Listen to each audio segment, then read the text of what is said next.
High viewers, அனைவருக்கும் வணக்கம். இன்றைக்கி நாம் ஒரு புக் ரிவ்யூ பார்க்க போகிறோம். இன்றைக்கி நாம் பார்க்குற புக்கின் பேர் பார்த்தீங்கன்னா வளமிகு இந்தியா. இந்த புக்கை எழுதியவர் பார்த்தீங்கன்னா யோகிராஜ் தத்துவஞானி வேதாத்திரி மகரிஷி. அவர் இந்த புத்தகத்தை எழுதியிருக்காரு.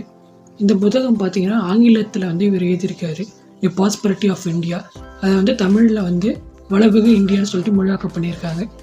இதில் பார்த்தீங்கன்னா இந்தியாவுடைய டெவலப்மெண்ட்டுடைய வழிகளை இவர் வகுத்து எழுதியிருக்கிறாரு. இந்த புக்கு பார்த்தீங்கன்னா 1958 இந்த புக்கு எழுதப்பட்டிருக்கிறது. அப்பயே அவர் இந்தியா எப்படி ஒரு டெவலப் நேஷனாக மாறுறது போன்ற வழிகளை இவர் வகுத்து கொடுத்துருக்காரு. இவர் எட்டு பார்த்தா இதோடைய சாப்டர் பிரிச்சிருக்காரு. முதல் பாட்டு பார்த்தீங்கன்னா இன்றைய இந்தியான்னு சொல்லி பிரிச்சிருக்காரு. ரெண்டாவது பாட்டு பார்த்தீங்கன்னா நமது சட்ட அமைப்பு மற்றும் மறுசீரமைப்பின் அவசியம். மூன்றாவது பாட்டு பார்த்தீங்கன்னா இந்தியாவின் பொருளாதார சூழ்நிலை. நான்காவது பார்த்தீங்கன்னா பொருளாதார சீர்திருத்தம். ஐந்தாவது பார்த்தீங்கன்னா சமுதாய சீர்திருத்தம். ஆறாவது பார்த்தீங்கன்னா அரசியல் சீர்திருத்தம். ஏழாவது பார்த்தீங்கன்னா உலக அமைதிக்கு இடைக்கால திட்டம். எட்டாவது பார்த்தீங்கன்னா முடிவரை சொல்லி முடிச்சிருக்கிறார். மொத்தம் இதில் 7 பார்ட்டாக இருந்து 8th பார்ட்டை கன்க்ளூஷன் மாரி அவர் சொல்லி முடிச்சிருக்காரு.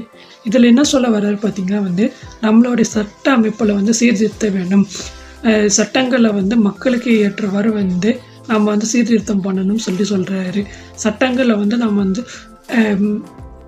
இன்றைய சூழ்நிலைக்கு ஏற்றவாறு நம்ம சட்டங்களை ஃபாலோ பண்ணணும். பழைய சட்டங்களை திருத்தம் பண்ணணும்னு சொல்லிட்டு அதோடைய இதை முன்வைக்கிறாங்க. அடுத்தது பார்த்தீங்கன்னா நம்ம நாடு எக்கனாமிக்கே எப்படி டெவலப்மெண்ட் ஆகிறது சொல்கிறது பார்த்தீங்கன்னா அவர் எல்லாத்தையும் அரசுடைமை ஆக்கணும்னு சொல்கிறாங்க. ஒரு தனி மனிதர்களுக்கு சொத்துக்கள்லாம் எதுவும் இருக்கக்கூடாதுன்னு சொல்கிறாரு. அது மட்டும் இல்லாமல் NISST சொல்லிட்டு ஒரு ஸ்கீம் ஆரம்பிக்க சொல்ல. அது மூலிமா பார்த்தீங்கன்னா எல்லா கல்வி நிலையங்கள், இண்டஸ்ட்ரீஸ் எல்லாமே கவர்மெண்ட் நடத்தணும்னு சொல்கிறாங்க. அதே போல் ஒரு தனி மனிதர்களுக்கு ப்ராப்பர்ட்டிஸ் கொண்டு பார்த்தீங்கன்னா கவர்மெண்ட்டாக வச்சுருக்கணும். ஒரு தனி மனிதருக்கு சொத்துக்கள் சொல்லிட்டு தனியாக வச்சுக்கக்கூடாது சொல்கிறாங்க. அதே போல் பார்த்தீங்கன்னா அனைவருக்கும் இலவச கல்வி, இலவச மருத்துவம், சுகாதாரம் போன்ற விஷயங்களை தரணும்னு சொல்லியிருக்காங்க. அதே போல் பார்த்தீங்கன்னா ஒரு தனி மனிதன் சம்பாதிக்கிறதுக்கு ஒரு நிர்ணயம் குறிப்பிட்ட தொகை மட்டும் வச்சுக்கணும். மற்ற தொகையை நீங்கள் டேக்ஸாக கட்டணும் போன்ற பல விதிகளை அவர் சொல்லியிருக்கிறாரு.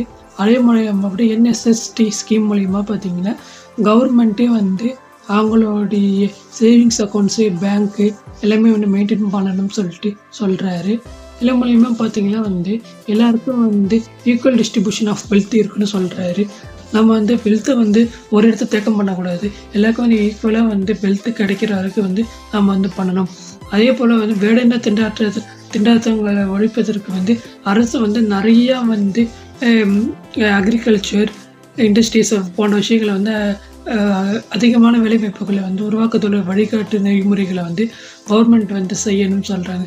அதே போல் குழந்தைகளில் பார்த்திங்கன்னா கல்வி இலவசமாக கொடுக்கணும். அதே போல் பார்த்திங்கன்னா ஒரு ஆண்டு இராணுவ கல்வியும் உடன் தரணும்னு சொல்கிறாங்க. ஏன் பார்த்தீங்கன்னா அப்போ தான் அவங்களுக்கு நாட்டுப்பற்று இருக்குன்னு சொல்கிறாங்க. அதே போல் பார்த்தீங்கன்னா உலக அமைதிக்காக இந்தியா UNOவில் குரல் கொடுக்கணும்.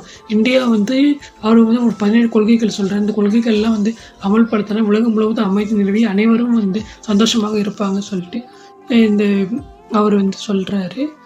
அது மட்டும் பார்த்தீங்கன்னா இன்னொரு பிரச்சனை பார்த்தீங்கன்னா அன்எம்ப்ளாய்மெண்ட்டு, பாவர்ட்டி, பசியின்மை போன்ற விஷயங்களுக்கு அரசு உரிய நடவடிக்கை எடுக்கணும்னு அந்த நடவடிக்கைகளில் எப்படி வளர்ந்த நாடுகள்லாம் இருக்குதோ அதே போல் இந்தியாவும் அதை ஃபாலோ பண்ணி அதில் வெற்றி காணணும்னு சொல்கிறேன். இறுதியாக அவர் என்ன சொல்கிறாருன்னா, நான் சொல்லக்கூடிய இந்த 7 விஷயங்களையும் இந்திய அரசாங்கம் எடுத்துக்கொண்டு செஞ்சாங்களோ அவங்களுக்கு ஒரு டெவலப்டு நேஷனாக இந்தியா மாறுவதற்கு வழிவகுத்து இந்தியா ஒரு வளர்ந்த நாடுகள் பட்டியலில் வருவதற்கு ஒரு சிறந்த ஒரு எடுத்துக்காட்டாக விளங்கும் சொல்லி முடிக்கிறாரு.